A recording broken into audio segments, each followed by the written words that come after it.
أعمالنا. إن الحمد لله نحمده ونستعينه ونستغفره ونعوذ بالله من شرور أنفسنا وسيئات أعمالنا. من يهد له فلا مضل له ومن يضلل فلا هادي له، وأشهد أن لا إله إلا الله وحده لا شريك له وأشهد أن محمدا عبده ورسوله صلوات الله وسلامه عليه. أما بعد، فإن أصدق الحديث كتاب الله، وخير حديث محمد صلى الله عليه وسلم، وشر الأمور محدثاتها، وكل محدثة بدعة، وكل بدعة ضلالة. أيها المؤمنون عباد الله, as we come back بإذن الله تعالى with some benefits, and we mentioned yesterday or last night a little of the biography of Imam Ahmed ibn Hanbal rahimahullah ta'ala, pertaining to his abstinence and his wara'a and his abstinence, mada, and his zuhud. So we will try to continue in this affair bi'idhnillah ta'ala from the affairs of zuhud. And this word zuhud, it means to renouncing the worldly life, renouncing the worldly pleasures in order to gain nearness to Allah Jalla wa Ala. So as we mentioned in the story of Imam Ahmed rahimahullah ta'ala, that it was presented to him some wealth, it was presented to him the dunya, but he didn't want anything from the dunya.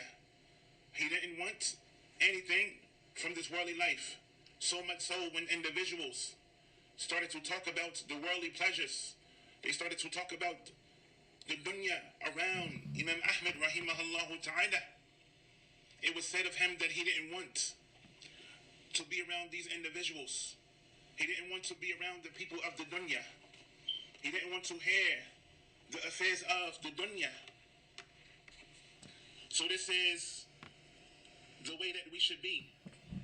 And I'm not saying that a person has to live in the shell, but he doesn't preoccupy, that the Muslim shouldn't preoccupy himself with the affairs of the dunya.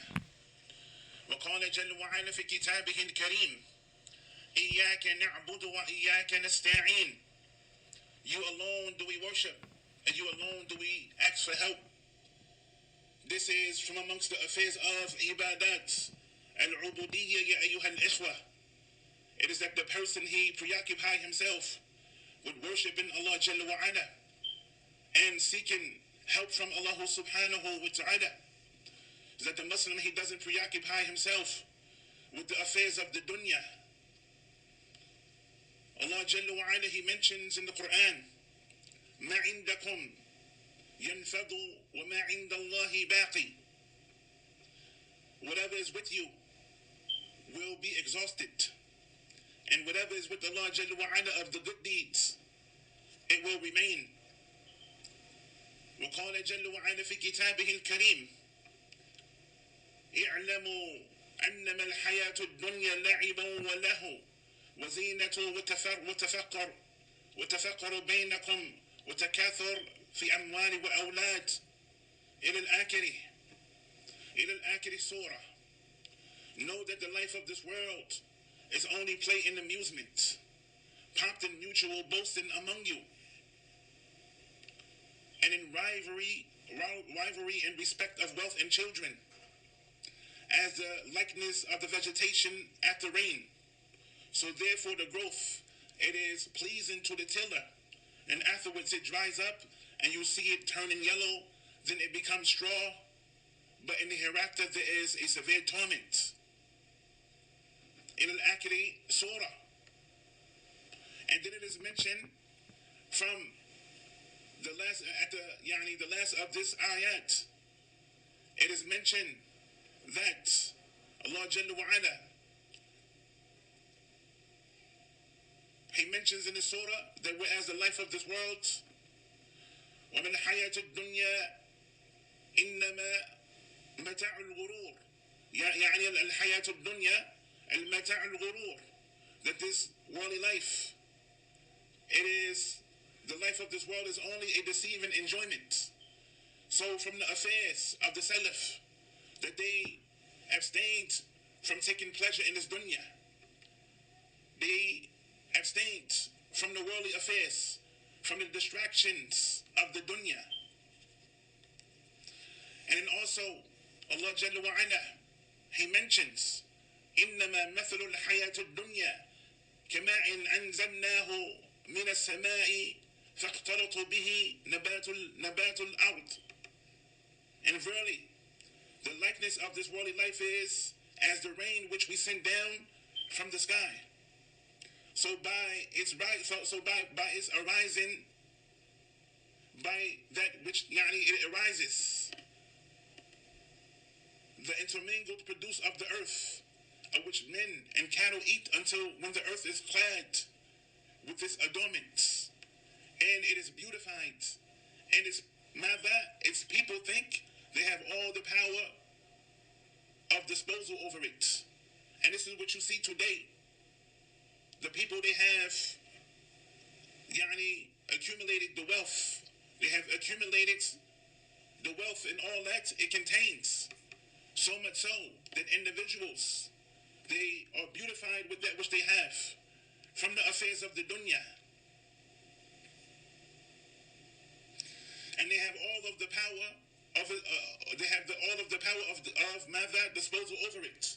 They have all of the things that they desire. And so the people, they amass all of this wealth to the point they think that they have all of the power, all of the things of the dunya that they accumulate. Our command reaches it by night or day, and we make it like a clean mown harvest, as if it had not flourished yesterday. So this is the life of this world, ya ayyuhan nas. This is the life of the world that the Salaf Salih, Rahimahum Allah Ta'ala, this is the life of this world that they ran away from. They ran away from the glimmers and the glamours of this dunya.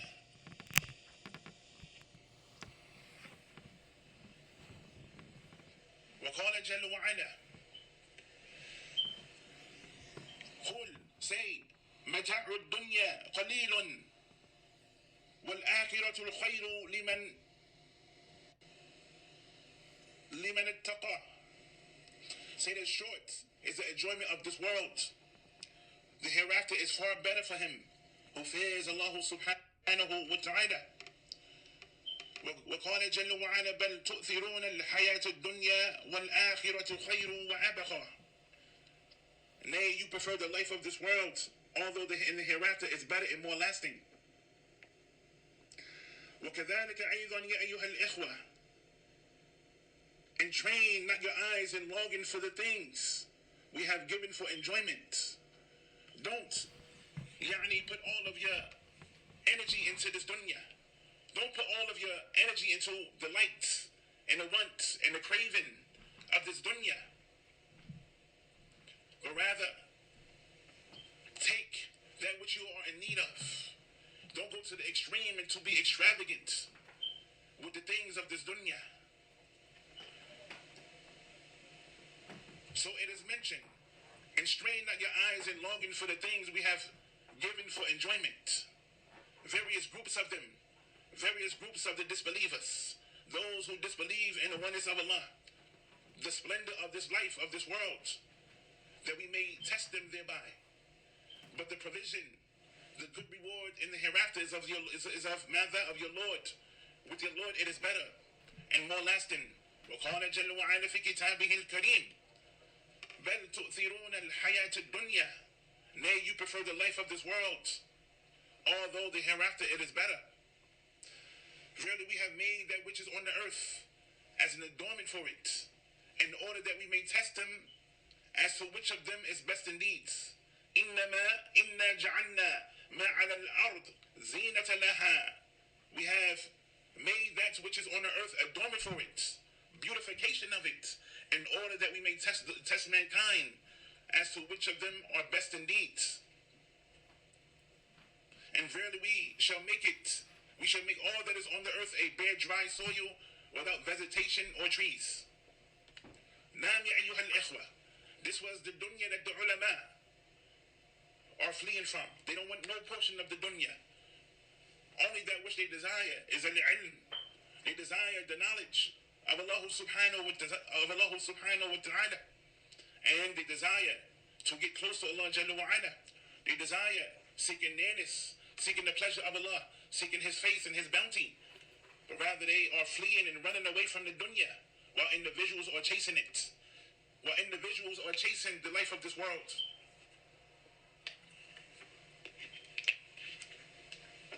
This is the only thing that is on the individual mind.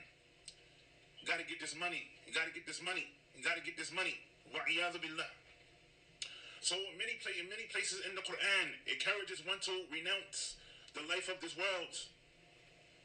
So the Quran, it informs us of its lowliness and worthlessness and its insignificance and in this worldly life. Finally, it is coming to an end. That this world is going to come to an end. And the only thing that is going to be left behind, the only thing that you're going to be taking with you is your deeds. And that which will be left behind is the materialistic things of this dunya. That which you're going to be taking, it is an amal as-salih. It is your deeds, your righteous deeds, or your bad deeds. So it is mentioned, as Ibn Qayyim rahimahullah ta'ala, he mentions in his kitab, he mentions in the book of Zuhud, he mentions that finally this world is going to come to an end. And at the same time, Allah Jalla wa ala, He encourages the believers by placing in them an awakening desire for the next life and explaining the pleasures and the delights of an everlasting bliss. So if Allah wants good for His slave, He shows His slave the reality of this debased and fleeting life. If Allah wants good for His slave, He shows His slave the reality of this debased and fleeting life. So which of the two should take precedence over the other? This life or the next life? And you find individuals arguing and beefing and debating and fighting and killing each other over dunya. When this worldly life is going to come to an end, as it is mentioned, that's Ibn Qayyim, he mentioned in his book, Rahimahullah ta'ala, that Allah Jalla wa ala, He shows His slave the reality of this debased, fleeting dunya. He shows His slave the reality of this debased and fleeting dunya. So many have defined this meaning of Zuhud, as it is mentioned that Ibn Taymiyyah rahimahullah says about Zuhud and Wara'ah. He says about Zuhud and Wara'ah rahimahullah ta'ala. He says Zuhud is to leave alone those things which will not benefit you in the next life. Leave alone those things that it does is not going to benefit you. لا ينفع إلى الآخر. It will not benefit you in the hereafter. And the wara'ah, piety, is to leave the things you fear might harm you in the next life. So zuhud is to leave alone those things which will not benefit you in the next life. And al-wara'ah is to leave the things you fear might harm you in the next life. Naam ya ibadullah. As this, and this so far, it has been one of the best explanations, as we mentioned, pertaining to the meaning of zuhud and wara'ah. Sufyan al-Thawri, rahimahullah ta'ala, he said about zuhud. Zuhud is to have a limited amount of expectations and very few hopes. Sufyan al-Thawri, rahimahullah, he mentions that the zuhud is to have limited amount of expectations and very few hopes. It does not mean eating poor or inadequate. Eating poor or inadequate food. It doesn't mean that. It doesn't mean that you have to restrict yourself to just eating poorly. as many may think, or wearing a cheap gown or cloak, as he mentions, rahimahullah. It doesn't mean that you have to live in a shell and to live poorly. That's not what it necessitates. Regarding zuhud, as Allah Jalla wa Ala, He mentions in the Quran, in order that you may not be sad over matters that you fail to get, nor rejoice because of that which you have been given, or nor rejoice over that which has been given to you. And Allah likes not the prideful boasters. You find individuals that have this mindset of when they don't have it, they are stressed out, right? When they don't have the means, they are stressing, they are full of madness, or they're full of sadness. As Allah He mentions, lakin, in order that you may not be sad over matters that you fail to get. It wasn't meant for you to have it. It's not meant for everybody to drive a Mercedes Benz. It's not meant for everybody to be rich. It's not meant for everybody to have it. But rather, ya ayyuha al-ikhwa, nor rejoice because of that which you have been given, or that which has been given to you. And Allah Jalla wa Ala, He doesn't like those who are prideful and boasting. You find the people with this attitude of boasting about what they have and being prideful about it. So as zuhud, it is defined as not being overjoyed with the glitters of the life of this world, and not to regret things which have passed, as Ibn Ja'lan, rahimahullah, he said, zuhud is to know that this life is a temporary one. Zuhud is to know that this temporary life, that this life is temporary. It is a temporary one that will pass away. It should not be magnified or in one's heart. This dunya shouldn't be magnified or in your heart. Nor should much focus be placed on it, but rather one should turn away from it. It is said that this is يعني zuhud. Zuhud, ya ayyuha al-ikhwa, it means to refrain from the dunya without showing off, to refrain from the hopes, the glitters and the glamours of the dunya. And I'm not saying it's not good to have nice things. I'm not saying that a person can't have some things that he like. But rather, zuhud, it means to refrain from this dunya without showing off, boasting and bragging and showing off what you got, and bragging about it, and posting things on social media, and posting the glimmers and the glamours of that which you have, boasting about it. So it is mentioned, Al-Junaid, rahimahullah, he said, zuhud, it means to free the heart from always wanting. Free the heart from always wanting this. As individuals are like this. This is the state of the human being, that he always wants. So as zuhud is to, rather it means to free the heart from always wanting. The great Imam Ahmed ibn Hanbal, rahimahullah ta'ala, he said zuhud is not to have too many expectations. Zuhud, abstinence, to abstain from the things of this dunya. It means to not have too many expectations. Imam Ahmed, rahimahullah ta'ala, he also said, zuhud in this world is not to be overjoyed with what one possesses, and not to be distressed by turning away from it, by turning away from the worldly life. Turn away from the social media. Turn away from the things that is distracting you. Don't be stressed out over it. Leave it, because it is no good for you. So Imam Ahmed, rahimahullah, he was asked about a man who had 1,000 dirhams. He was asked about a man who had 1,000 dirhams. And if such an individual could be considered a zahid, one who renounces this world. So Imam Ahmed, rahimahullah ta'ala, he said, wa alaykum salam, rahmatullahi wa barakatuh, marhaban. So it is mentioned, Imam Ahmed, rahimahullah, he said, if such an individual could be considered a zahid, one who renounces this world, So Imam Ahmed, he said, Rahmatullahi alayhi. But with one condition, which is if his wealth increases, he does not become too joyful. If the person he accumulates a lot of wealth, he doesn't become overjoyful. He doesn't become too happy, overjoyful. And if his wealth decreases, he doesn't become distressed and unhappy. Allahumma ameen. May Allah bless you too. Jazakallah khair. So Imam Ahmed, he mentions that when a person with these conditions, the condition number one is that if the individual, his wealth increases, right? The person's wealth increases, he doesn't become overjoyous. He doesn't become happy. And if the person wealth decreases, if you find that that you don't have much money, or your money is decreasing, that you don't become stressed or unhappy.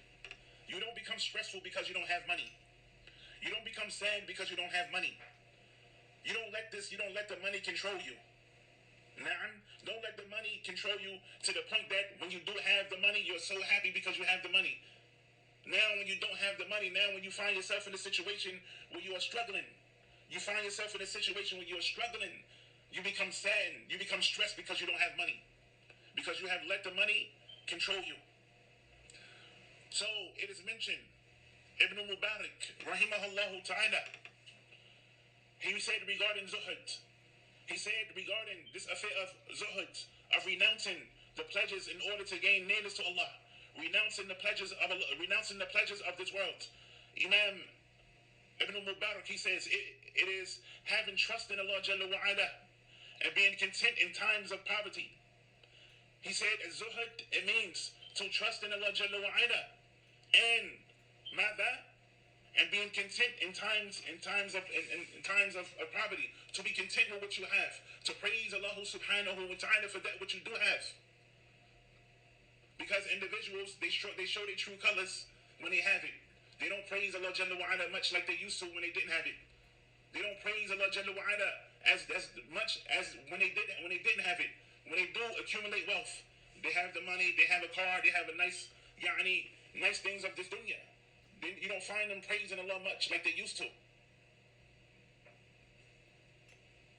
So it is mentioned, Abdul Wahid ibn Zayd, rahimahullah ta'ala, he said Zuhud could be practiced by a person even if he only possessed a dirham.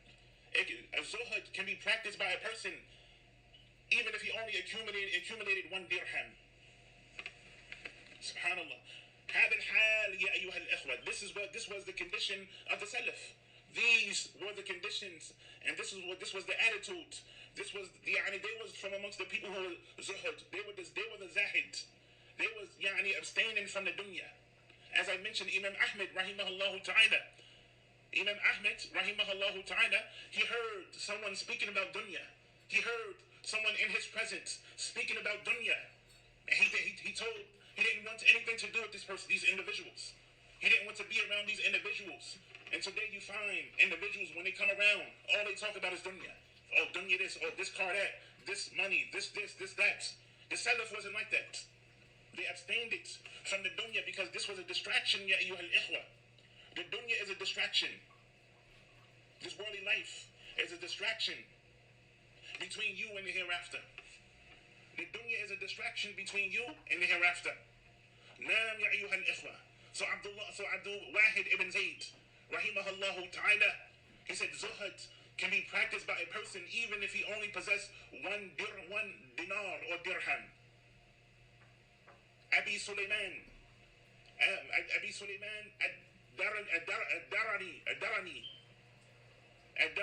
rahimahullah ta'ala. Naam. He said Zuhud, it means to leave the things that distract you from Allah Jalla wa Ala. And we have a lot of distractions. We have the cell phones, we have the iPhones, we have the iPads, we have the TV, we have the kullu shay. We have all of the things that distract us. So the Salaf, they said, as it is mentioned, Abi Sulaiman Ad-Darani, he said, Zuhud is to leave that which distracts you from Allah subhanahu wa ta'ala. And many others from the ulama, rahimahullah ta'ala, rahimahumullah, they also said this statement. They said, as it is mentioned from Ruwimul Junaid, Ja'naid, Naam, if I'm pronouncing his name wrong, if I'm pronouncing his name right, وَهَكَذَا يَا أَيُّهَا الْإِخْوَةِ, he said regarding Zuhud,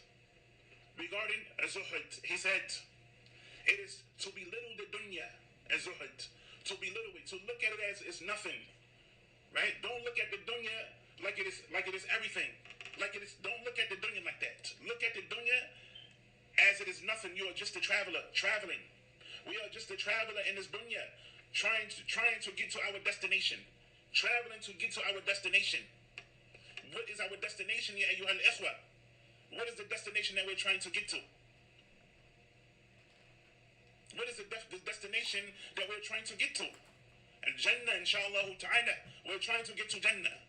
With all these distractions that is distracting us, we're trying to get to Jannah with all these distractions.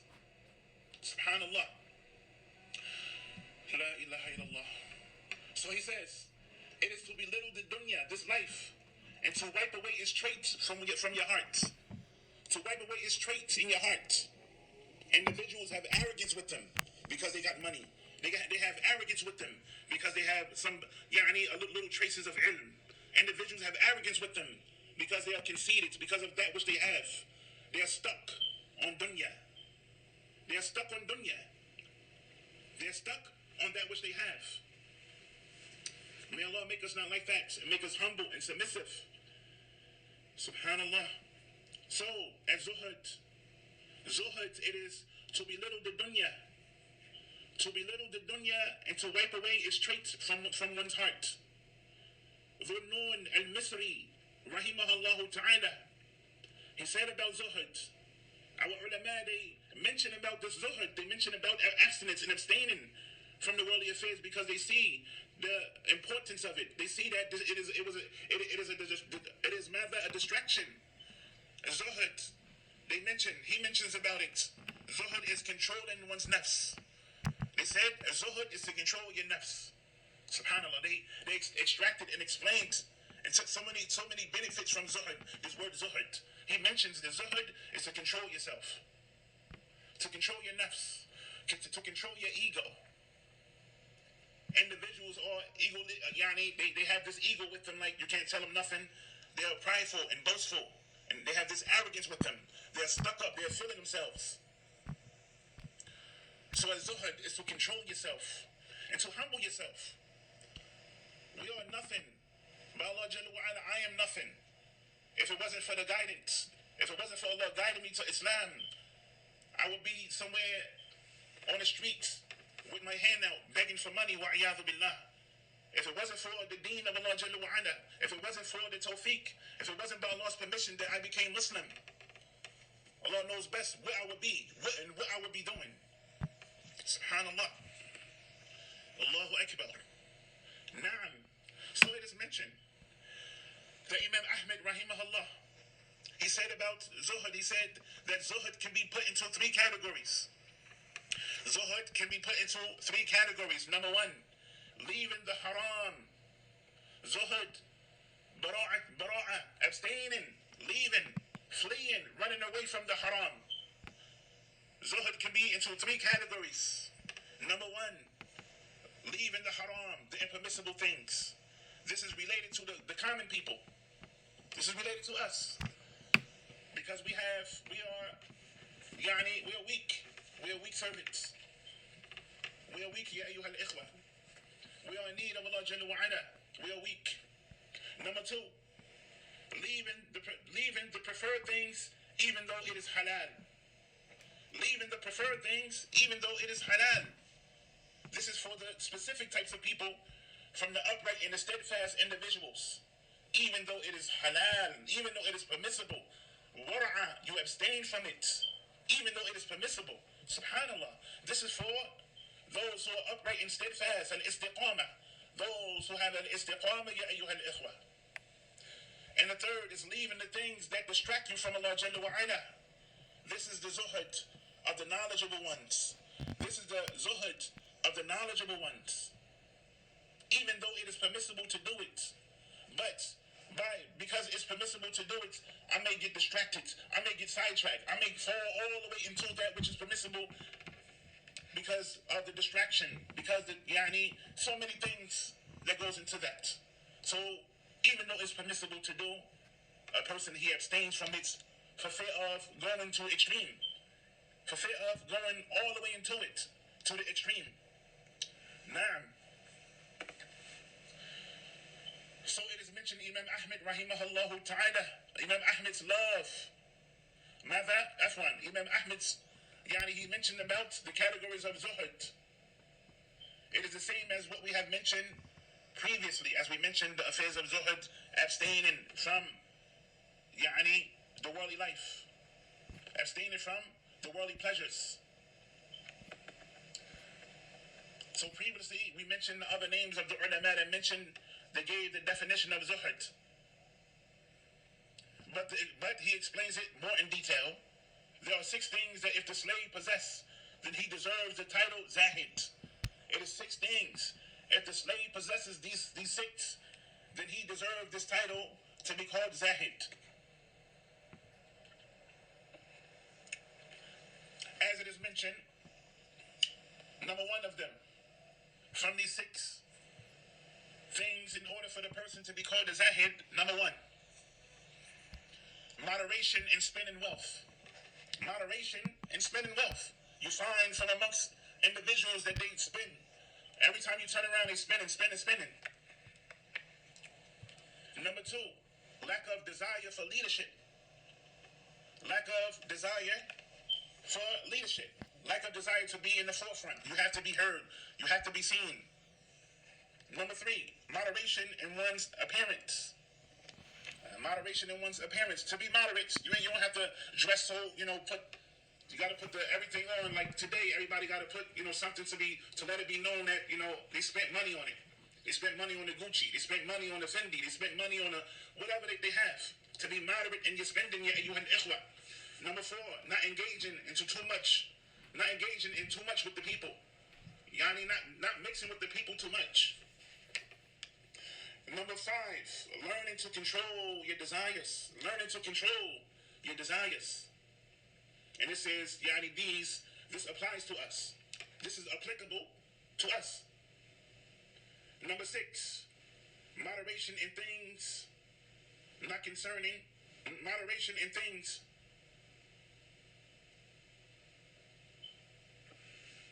Let me skip the 6th one because I don't understand the 6th one. I'm not understanding how it's worded. So I'm gonna skip the 6th one and let's focus on the 5 that we mentioned, as we mentioned it again. Number 1, in order for the person to become a Zahid, to be known as a Zahid, number 1, that he is moderate in spending, moderate when it comes to spending his wealth. The things that you see and like, you don't always have to get it. You don't always have to spend your money on things that you see and you like it. Now, you can say, oh, mashallah, that looks nice. Mashallah, alhamdulillah, that looks nice. But that doesn't mean that you have to get it all the time. Number 2, lack of desire for leadership. Lack of desire for leadership. Everyone wants to be the sheikh. Everyone wants to be Sheikh al-Islam. No one wants to be humble and say, I don't know. Individuals don't like to say, I don't know. I don't have a problem with saying, I don't know. I'm not a sheikh. I'm just a small piece of, I'm someone just spreading information, someone who just spreading the information from the ulama. I'm just spreading the knowledge from the scholars. It's okay to say, I don't know, I'm not sure. Let me ask someone who knows more than me, who knows better. Let me go ask the ulama. As Allah commanded us to ask the ulama if we don't know. So it is mentioned, moderation in one's appearance. And I'm not saying you can't, I'm not saying you can't look good, right? That's not what I'm saying. It's praiseworthy to have, nice things. To have nice things, but to go overboard and spending all of your money on those things. Yes, you can have nice appearance. Make sure that your bed is groomed. Make sure that your bed is groomed. You look, you have a nice appearance. You have a nice soap or whatever. Yes, you can have nice things, but to be moderate in it, to be moderate in your spending. And also, not engaging into too much talk. Yani, we find the people talk too much, gossiping, talking about this one, that one. He said, she said, kilo wa qawan. And then the talking, it turns into backbiting. It turns into backbiting without you even realizing it. It turns into backbiting without you even realizing it because you're talking too much. So to be moderate and you're talking because you may go overboard. And also, learning to control one's desires. Learning to control one's desires. We are human beings. We fall short. We see some things that we desire and we go for it, knowing that may not be good for you. That which you desire, it may not be something that's good for you. And if it is, and if it's something that is good for you, then go about it in the correct way. For example, if you see a sister that you desire, she looks good, you're pleased with how she looks, you're pleased with her being, then you approach it in the correct way by going through the right channels, the correct way. By you can ask her, does she has a wali, someone who is her father, her brother, her uncle, like that. But we have to learn how to control ourselves in regards to women and in regards to other things as well, because our desires get the best of us, and then we fall into sin. So we ask Allah Jalla wa Ala to protect us, to make it easy for us to implement that which we heard. Dawood alayhi salam and his son, the Prophet Sulaiman, were of the noblest kings ever to walk the earth. Both had renounced this world. Subhanallah. Kings. We have kings of prophets that was kings, but they renounced this worldly life. They renounced the dunya, ya ayyuhal ikhwa. Here we are running towards the dunya. We are running towards it while our salaf, they ran away from it because they saw the evilness in it. They saw that it separates the heart, that the dunya, it separates the heart from Allah subhanahu wa ta'ala. It disconnects the heart from Allah Jalla wa Ala. So Dawood and his son, Prophet Sulaiman, were of the noblest of kings ever to walk the earth. Both had renounced this world and at the same time possessed great wealth. Women, other things of this world. They renounced the dunya, ya ayyuhal ikhwa. They left the dunya. They didn't want anything to do with it. They was kings, and they still had it. Allah still gave it to them.